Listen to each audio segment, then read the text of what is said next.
Hello friends, welcome to Anusham shares. இன்றைக்கி market highlights என்னென்னா, defence ஸ்டாக்ஸை பற்றி ப்ரோக்கரேஜஸ் நல்ல ஒரு தாட் கொடுத்துருக்காங்க. அடுத்தது மீஷோ இன்றைக்கி பயங்கரமாக சரிவடைஞ்சுது.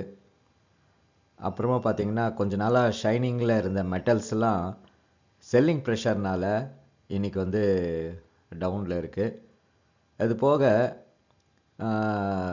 நம்ம வந்து கோல்டில் இன்வெஸ்ட் பண்ணிகிட்டு இருப்போம் இல்லையா, இந்த கோல்டு சார்ந்த நிறுவனங்கள் இருக்குல்ல, அந்த ஷேர்ஸ் எல்லாம் எப்படி இருக்குது அப்படின்றத பற்றியும் இன்றைக்கி இதில் பார்க்க போகிறோம்.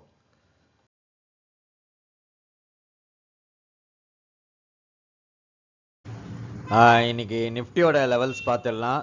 இன்றைக்கி வந்து பார்த்திங்கன்னா 26,097 ஓப்பன் ஆச்சு. இன்றைக்கியோட ஹை வந்து 26,133. அதே நேரத்தில் லோ பார்த்தீங்கன்னா 25,858. க்ளோசிங் லெவல் பார்த்தீங்கன்னா 25,876. ஆக்சுவலாக 25,800 ஒரு நல்ல சப்போர்ட் இருக்கு. அது இன்னும் போக போக தான் தெரியும். இன்னைக்கு மொத்தமாக 263 பாயிண்ட்ஸ் இறங்கியிருக்கு.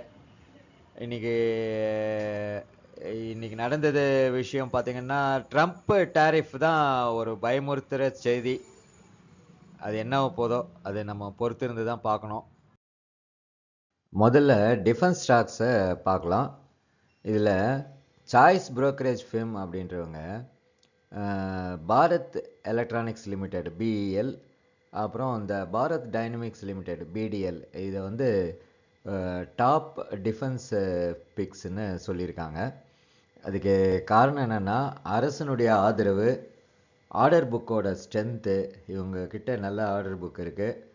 இதெல்லாம் வந்து டிஃபென்ஸ் துறைக்கு ஒரு நீண்ட கால நோக்கத்தில் நல்ல வளர்ச்சியே இருக்கிற மாதிரி அதுக்கு உறுதி செய்யுது அப்படின்றது தான் இவங்க இது மாதிரி ஒப்பீனியன் கொடுக்கறதுக்கான காரணம்.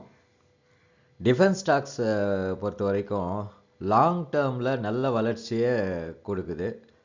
அதில் இந்த ரெண்டு நிறுவனங்கள் வந்து முக்கிய பங்கு வகிச்சிருக்கு. இதுக்கு வந்து நல்ல ரைசிங் டிமாண்ட் இருக்குது. அதனால் நம்ம இதை கன்சிடர் பண்ணுறதுக்கு நம்ம வாட்ச் லிஸ்ட்டில் வச்சு பார்க்கலாம். இன்றைக்கி மார்க்கெட்டில் காலையிலேயே ஒரு ஹைலைட் என்னென்னா இந்த மீஷோ தான். இன்றைக்கி இந்த பங்கு வந்து லோயர் சர்க்கியூட் அடிச்சிருக்கு. அதுக்கு என்ன ஒரு முக்கிய காரணம்னா, இந்த பங்கு ஐபிஓ வந்த பிறகு ஒரு குறிப்பிட்ட நாள் லாக்இன் பீரியடாக வைப்பாங்க. அந்த லாக்இன் பீரியட் வந்து நேற்றோடு முடிஞ்சுது. அதனால் இன்றைக்கி இந்த ஷேர்ஸ் வந்து டிரான்சாக்ஷனுக்கு வந்தது. ஒட்டு மொத்தமாக எல்லோரும் இதை போட்டு விற்க ஆரம்பிக்கவே அதனுடைய ரேட் வந்து லோயர் சர்க்கியூட் அடிக்கிற அளவுக்கு வந்தது. இது போக மேனேஜ்மெண்ட்டில் மிலன் பட்டானி அப்படின்றவரோட ரோலை சேஞ்ச் பண்ணி அனௌன்ஸ் பண்ணியிருக்காங்க.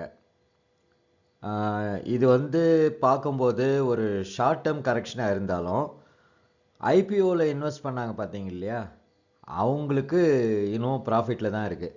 இன்னும் அது ஆக்சுவலாக ஐபிஓ இஷ்யூ ப்ரைஸ் பார்த்திங்கன்னா 111 ரூபாயாக இருந்தது. இன்னும் 48% மேலே தான் ட்ரேட் ஆகிட்டுருக்கு. இன்றைக்கி விலை குறைஞ்சது பார்த்திங்கன்னா பீக் ரேட்டு 254 35% டவுன் ஆகிருக்கு. ஆனால் ஐபிஓ ப்ரைஸ்லேருந்து மேலே தான் இருக்குது. இந்த ஒப்பீனியன் உங்ககிட்டே விட்டுறேன். அடுத்த ஹைலைட்டான விஷயம் என்னென்னா மெட்டல்ஸ் செக்டார் தான். இந்த மெட்டல்ஸ் சம்மந்தப்பட்ட ஸ்டாக்ஸில் இந்துஸ்தான் ஜிங்க், நால்கோ, வேதாந்தா இந்த மாதிரியான பங்குகள்லாம் இன்றைக்கி சரிவை சந்திச்சிருந்தது. மெட்டல் செக்டாரில் இருக்கிற செல்லிங் ப்ரெஷர் இதுக்கு ஒரு காரணமாக சொல்லலாம். இந்த இந்துஸ்தான் ஜிங்க் பார்த்திங்கன்னா 5% டவுன் ஆகிருக்கு இன்றைக்கி காலையிலேயே. அதுக்கப்புறமா நால்கோ, ஜேஎஸ்பிஎல் இதெல்லாம் வந்து தலா 4% டவுன் ஆகிருந்தது. ப்ளூம்பர்க் கமாடிட்டி இண்டெக்ஸ் ரீபேலன்சிங் அப்படின்னு ஒரு விஷயம். இவங்க என்ன பண்ணுறாங்கன்னா, சில்வருக்கு $7 பில்லியன் அவுட்ஃப்ளோ வரலாம் அப்படின்னு வந்து சொல்கிறாங்க. அதனால் இந்துஸ்தான் ஜிங்க், இந்துஸ்தான் காப்பர் மாதிரி சில்வர் ரிலேட்டட் ஸ்டாக்ஸுக்கு கொஞ்சம் ப்ரெஷர் உருவாயிருக்கு. அதாவது இந்த இது வந்து ஒரு சில்வரோட ப்ரைஸை வந்து ஒரு கண்ட்ரோல் பண்ணுற ஒரு விஷயமா இருக்கிறதுனால அந்த என்ன பண்ணுறாங்கன்னா இருக்கிற லாபத்தை புக் பண்ணலாம் அப்படின்னு நிறைய பேர் நினைக்கிறாங்க. அதனால் இந்த ஸ்டாக்ஸ் இன்னைக்கு டவுன் ட்ரெண்டில் இறங்கியிருக்கு.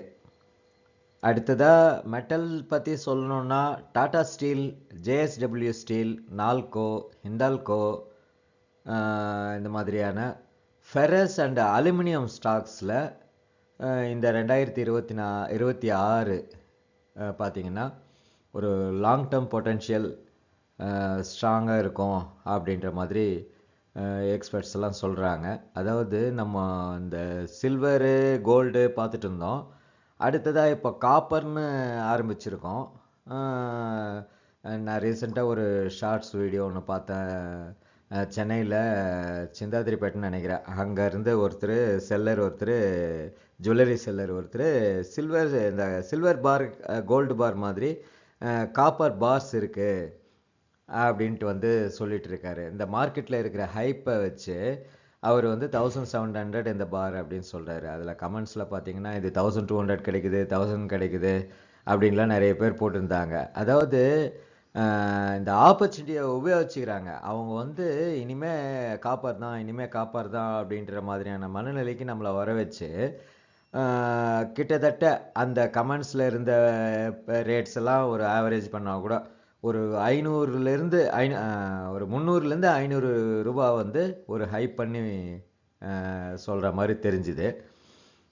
எப்போவுமே நம்ம இந்த மாதிரி ஒரு ஹைப்போட ஓடுறதுக்கு பதிலாக ரியாலிட்டி என்ன அப்படின்றத தெரிஞ்சுக்கிட்டு அதுக்கப்புறமா நம்ம இந்த முதலீட்டு கண்ணோட்டத்தில் பார்த்தா நல்லாயிருக்கும்.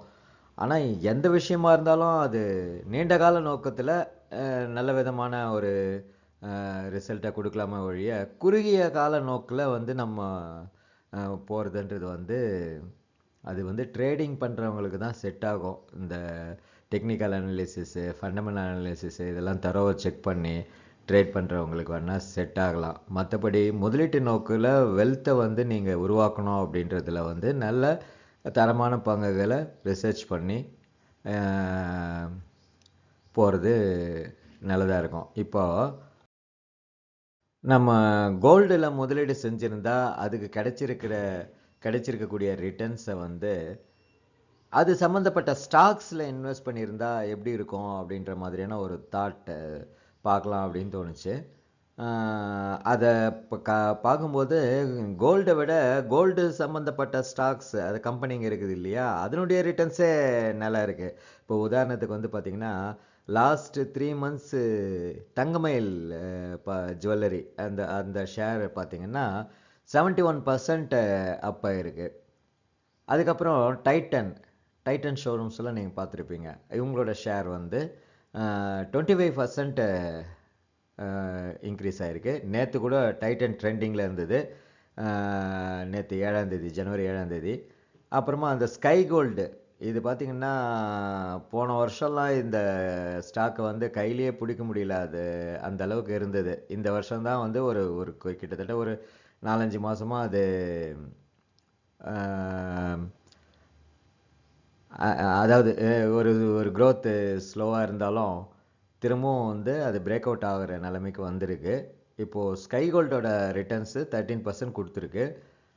ரீசண்ட் 1 வீக்கில் சென்கோ கோல்டு பார்த்தீங்கன்னு வச்சிங்களேன் 15% ரிட்டர்ன் கொடுத்துருக்கு.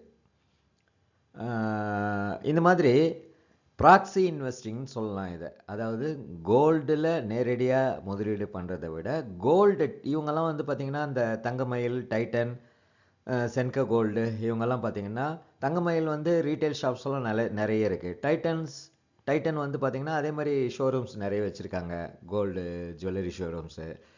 ஸ்கை கோல்டு என்ன பண்ணுறாங்க, இந்த தங்கமயில், கல்யாண் ஜுவல்லர்ஸு, ஜிஆர்டி இந்த மாதிரி நிறுவனங்களுக்கு அவங்களுக்கு தேவையான அந்த ஜுவல்லரிஸை சப்ளை பண்ணுறாங்க. சென்கோ கோல்டு அந்த மாதிரி தான். இவங்க ஒரு லீடிங் சப்ளையராக இருக்காங்க. அதே நேரத்தில் இந்த ஸ்கை கோல்டும் சரி, சென்கோ கோல்டும் சரி எக்ஸ்போர்ட்ஸும் பண்ணுறாங்க. சவுதி மாதிரியான கண்ட்ரீஸ்க்கு கூட இவங்க கோல்டு ஜுவல்லரிஸை எக்ஸ்போர்ட் பண்ணிகிட்ருக்காங்க. இந்த மாதிரியான நிறுவனங்களில் நம்ம நேரடி தங்கத்துக்கு பதிலாக மாற்றி இன்வெஸ்ட் பண்ணும்போது அது அந்த தங்கத்தை விட ரிட்டர்ன்ஸ் வந்து அதிகமாக கொடுக்கக்கூடிய அளவில் இருக்குது. இந்த மாதிரி ஒரு மாற்றி யோசி டெக்னிக்கை கூட நீங்கள் ஏன் யோசிக்கக்கூடாது அப்படின்றத நான் இந்த வீடியோ மூலமாக அவங்க கூட ஷேர் பண்ணிக்கிறது நல்லா இருக்குது. இந்த மாதிரியான மார்க்கெட் சம்மந்தப்பட்ட அப்டேட்ஸு நான் அடிக்கடி அப்லோட் பண்ணலாம் அப்படின்ட்டு இருக்கேன். இதை நீங்கள் தெரிஞ்சுக்கணுன்னா நம்ம சேனலை சப்ஸ்கிரைப் பண்ணி பெல் நோட்டிஃபிகேஷன் ஆன் பண்ணி வச்சுருங்க. நான் வீடியோ போட்ட உடனே உங்களுக்கு அலர்ட் வரும். எனக்கு ஆதரவு கொடுத்துட்ருக்க நண்பர்கள் அனைவருக்கும் மிக்க நன்றி. தேங்க்ஸ் ஃபார் வாட்சிங். நம்ம அடுத்த வீடியோவில் சந்திக்கலாம். பாய்.